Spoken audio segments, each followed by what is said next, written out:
is the part of the program where we talk about a term and a definition. Today's term is good time.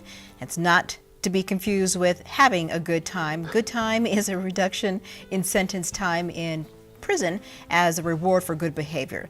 The Department of Corrections, it is usually a third to half of the maximum sentence. So, Mitch, if you're well behaved, you can get out a little bit sooner from what your sentence was, correct? Yeah, you would think that somebody sentenced to jail would have to behave well. But an incentive to get them to behave well, both at the penitentiary and also at our county jail, is to give them good time, which is basically days off of their sentence.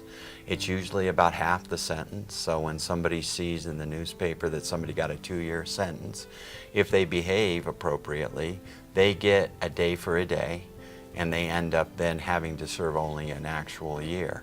Now there's other ways that they can earn time if they're a trustee, or they get what's called earned time, which again is more time off.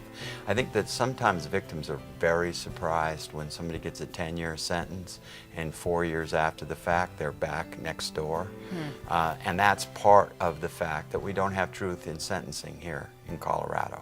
The federal system is a lot closer to actually serving the time that you get, but not in Colorado. In Colorado, between earned time, good time, and other types of ways to get people out of the jails and out of the penitentiary, it's really surprising to the public. So it's misleading, but good time is that time off for doing what I think a prisoner should have to do anyway, and that's behaving. Right.